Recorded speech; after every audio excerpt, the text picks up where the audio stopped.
देवीलाल भाई, आप थोड़ा बताएंगे कि आपको ज्ञान कैसे मिला, क्या प्राप्ति हुई और क्या परिवर्तन हुआ ज्ञान मिलने के बाद? ज्ञान से पहले की लाइफ क्या थी आपकी? मैंने सुना आपने बहुत संघर्ष किया है लाइफ में।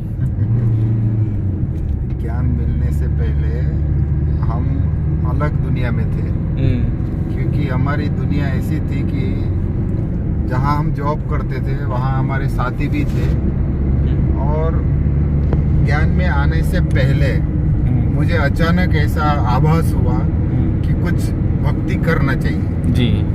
तो पहले तो भक्ति करते थे लेकिन इतना नहीं। तो जब पहली बार आभास हुआ तो मैं कहीं एक आश्रम में गया, तो वहाँ आश्रम से मैंने भगवत गीता खरीदी, और भगवत गीता खरीदने के बाद मुझे लगा कि अभी इसको पढ़ना है तो कहाँ पढ़े। मैंने वहाँ एक वराछा रोड पे लंबे हनुमान मंदिर है। अच्छा। तो लंबे हनुमान मंदिर में रोज जाके मैं गीता पढ़ता था। अच्छा। लेकिन उस गीता का मुझे उद्देश्य पता नहीं पड़ता था। तो मैंने 2-4 दिन पढ़ के फिर वहाँ के पंडित जी को पूछा कि मैंने कहा भाई मैं रोज गीता पढ़ रहा हूँ लेकिन मुझे तो आ रहा है। तो उस पंडित जी ने बहुत सभ्यता से अच्छे विचारों से कहा कि भाई देखो मैंने तो कभी पढ़ी नहीं है, क्योंकि मैं तो पूजा आरती करने वाला हूँ। आपको अगर शौक है तो आप पढ़ सकते हो और आपको यही रास्ता दिखा देगी। तो मैंने फिर दोबारा स्टार्ट किया। जैसे ही मैं गीता पढ़ता था तो आंख बंद करके सारे भगवान को याद करता था। वहाँ ज्योतिर्लिंग शिव का मंदिर था, लेकिन जब भी आंख बंद कर लेता तो सिर्फ ज्योतिर्लिंग शिव याद नहीं आता था। जितने भी जैसे कहते हैं कि जगदम्बा है, हनुमान है, पार्वती है, ये जितने भी भगवान हैं इन सब को मैं आंख बंद करके ध्यान करता था। तो ऐसे करते करते मुझे 18 अध्याय पूरे किए। जब 18 अध्याय पूरे किए तो मैंने उसकी समाप्ति के लिए बहुत अच्छी तरह से मिठाई लाई, नारियल आदि चढ़ाए भगवान को उस मंदिर में।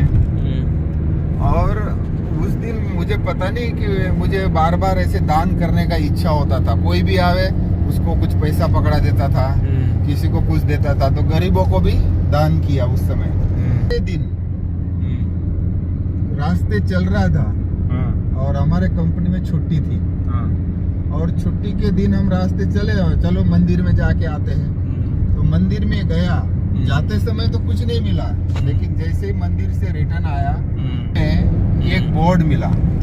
उस बोर्ड पे लिखा था, क्या लिखा था? भारत में आए भगवान, जागो भारत की संतान। अच्छा। मैंने कहा ये क्या चीज है? भगवान आया है और लोगों को जगा रहे, तो ये कुछ बातें जानने के लिए मैं आगे बढ़ा। तो आगे बढ़ा तो दूसरा बोर्ड था, तो उस बोर्ड पे लिखा था कि सब सत्य में सत्य महान शिव है गीता का भगवान। और मैंने तो गीता पढ़ी थी, 3 ही दिन हुआ था।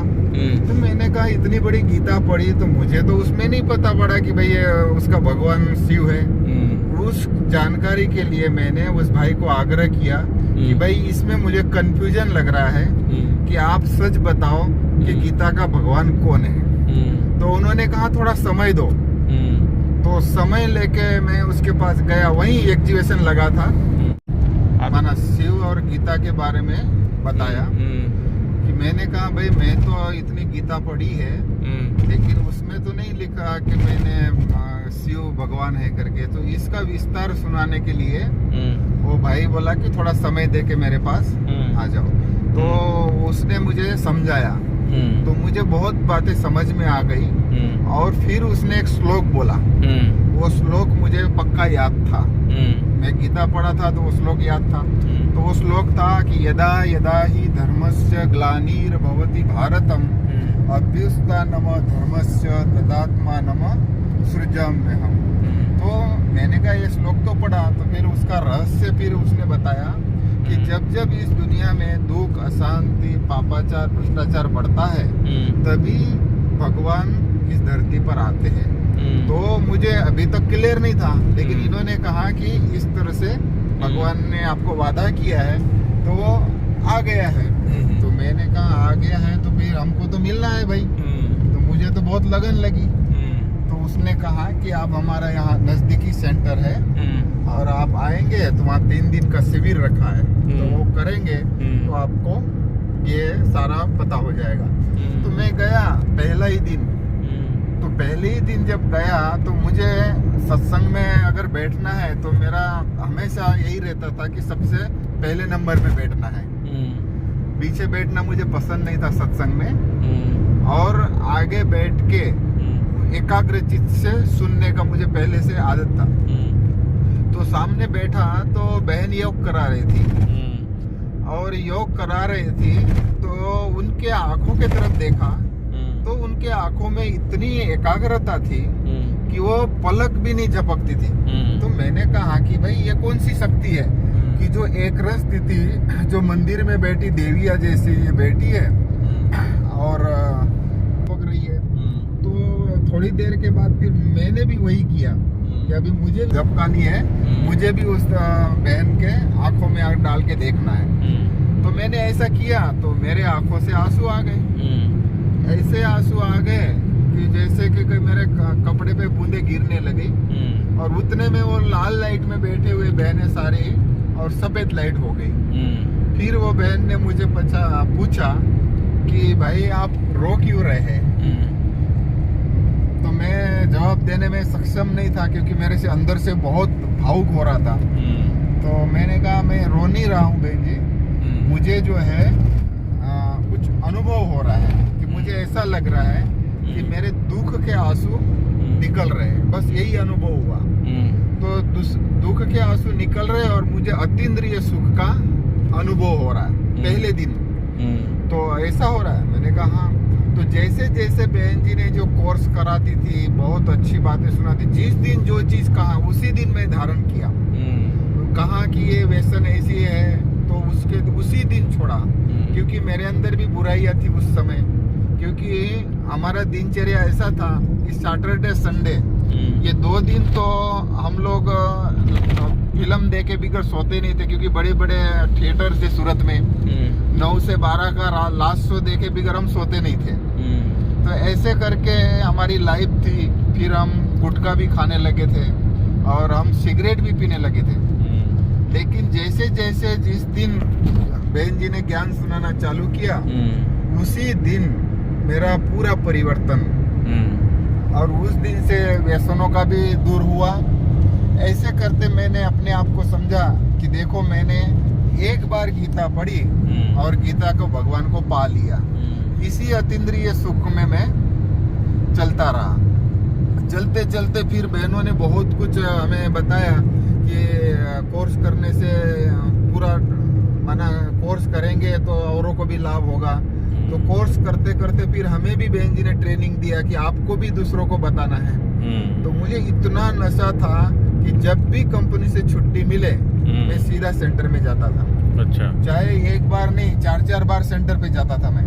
अच्छा। तो ऐसे करके बहन जी ने भी हमको ऐसी ट्रेनिंग दिया और मैं थोड़े समय में मुरलीधर बन गया। अच्छा। क्योंकि मुरली सुनाना लग गया। फिर बहनों ने हमको 6 महीने के अंदर बोला कि आप पाठशाला पे मुरली सुनाओ, आप ये करो, क्योंकि टोटल धारणा युक्त बन गए थे हम, भोजन का हो या कोई भी हो। तो ऐसी धारणाएं, ऐसा अनुभव मुझे होने लगा।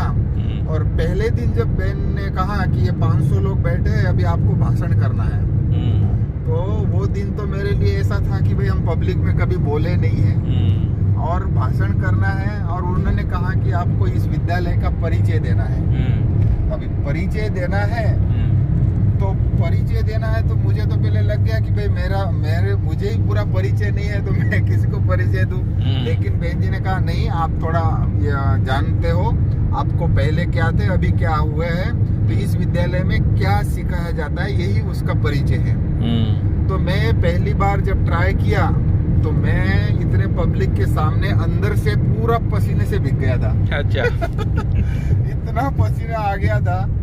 और लेकिन बोला बहुत अच्छी, माना जो भी है सुनाया। अच्छा। हाँ, उसका गुड, इतना अच्छा आपने सुनाया है। अच्छा। तो आप अभी दूसरी बार ऐसे कर करके हमको बहन जी ने तैयार किया। हाँ। और फिर कोई भी उस पॉइंट के ऊपर हम अपना प्रवचन करते थे, जो भी है।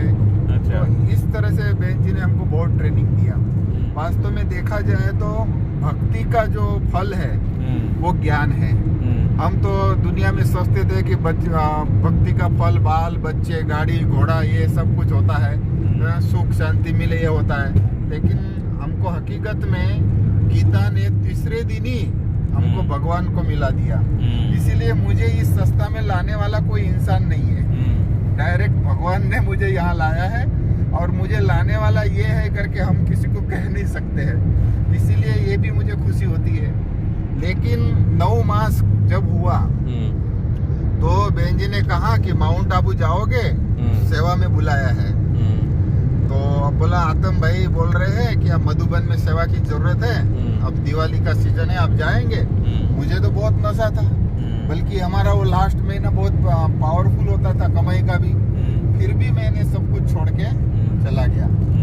तो मधुबन में गया तो मेरा तो खुशी का पारावार नहीं था।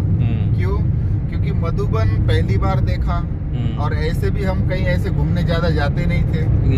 और मधुबन में दादियों को देखा, दीदियों को देखा, और वहाँ के भाइयों को देखा, और वहाँ के नियम मर्यादा में हम थोड़ा दिन रहे, बहुत खुश हुए। हमको लगा कि अभी हम स्वर्ग में आ गए हैं। तो ऐसा सुंदर अनुभव मधुबन में रहा। लेकिन आपको याद होगा कि 93 या 4 में प्लेग आया था सूरत में। तो उससे 10-15 दिन, हम 10 दिन पहले हम मधुबन आए थे। तो दादी ने, बनारसी भाई बोला कि दादी सूरत से भाई लोग आए हैं, उनको चेकअप कराना पड़ेगा। तो दादी ने हमको सबको क्लास में हाथ खड़ा किया, तो बोला भाई आप सब चेक करा लेना, कोई बात नहीं है, बाबा के घर में आए, खुश रहो। दादी ने उमंग गुस्सा भरा। फिर भी बोला डॉक्टर बोल रहे तो चेक करा लो। तो उस समय मेरे साथ केसु भाई था म्यूजियम में। अच्छा। जो आजकल कॉटेज में सेवा देते हैं, दादी कॉटेज में। तो मैं ऐसे ही माना जैसे थूक में से मेरे ब्लड निकला। तो केसु भाई तुरंत बोला नहीं आप अभी के अभी जाओ हॉस्पिटल, आपको सब चेकअप कराना है, मैं यहाँ से फोन करता हूँ, आप जो है प्लेग के इसमें से आए हो, जरूर आपको कुछ होगा। तो ऐसे करके हमको वहाँ भेजा। जैसे ही हॉस्पिटल में गए तो सूरत का भाई सुन के सबने मास्क लगा दी उस समय भी, पूरे हॉस्पिटल में। अच्छा। हाँ, और फटाफट पुलिस आ गई, इंक्वायरी करने लगी, ये कब आया क्या आया सब। तो मेरा ब्लड लिया, मेरा यूरिन लिया, मेरा एक्सरा निकलवाया। उन दिनों में इतना जल्दी नहीं मिलता था। तो सारा दिन मुझे वहाँ बिठा के रखा। अच्छा। खाना भी मुझे वहीं ला के दिया। अच्छा। तो सब कुछ चेक करने के बाद मुझे वो सब बीमारियां नहीं निकली, लेकिन होगा पहले का जो हम लोगों ने इतना व्यसन किया, सिगरेट भी पिया था, और उसके कारण मुझे टीबी का असर निकला था। तो फिर बनारसी भाई ने दादी को बोला कि दादी उस कुमार को ये बीमारियां तो नहीं है, लेकिन उसको टीबी का असर है। तो मेरे को नहीं बताया, अमृत भाई मेरे साथ था। तो असर है करके तो दादी को पूछा, तो दादी ने मुझे पूछा कि उसको पूछो लौकिक में कोई ज्ञान में है। तो मैंने कहा मैं अकेला ही हूँ, मैं 9 मास का बच्चा हूँ, मैं तो अभी किसी को। तो दादी ने कहा तुम मुट्ठा सुन, तुम यहाँ से ठीक होके ही जाएगा। अच्छा। टीबी की बीमारी जो थी वो बहुत माना एकांत में रखते थे, अकेला रखते थे, लेकिन फिर भी दादी ने कहा इसको एक सेवाधारी दो, एक कमरा दो, और इसको सारी सुविधा दो, इसको यहाँ से ठीक करके भेजो। अच्छा। मेरा दिल भर आया। हमने हमारे मेन टीचर को फोन लगाया, और टीचर को फोन लगाने के बाद टीचर ने भी कहा कि दादिया क्या कह रही है, दादिया जो बोल रही है उसी अनुसार आप करो। तो मुझे उस समय 1.5 महीना मधुबन में रखा, और मुझे दुख का 1% भी फील नहीं हुआ। न मुझे खांसी थी, न मुझे बुखार था। तो ऐसे में सिर्फ दवाई लेता था, और एक भाई था पुराना भाई, रोज दोनों टाइम नाश्ता भोजन ये सब ला के देता था। ऐसे करके मुझे मधुबन में 3 किलो वजन बढ़ा उस समय। अच्छा। मैं पतला था। हाँ। तो ऐसी दादियों की पालना जब मिली तो दादियों ने मुझे उस समय कहा था कि बाबा का यज्ञ का लाल है ये, नाम भी देवीलाल है और यज्ञ की सेवा करेगा। तो वो मेरे मेरे बुद्धि में याद था। फिर नेक्स्ट टाइम जब आया तो ज्ञान सरोवर में सेवा दिया। तो ज्ञान सरोवर में सेवा दी तो चंद्रमणि दादी की बहुत अच्छी पालना मिली।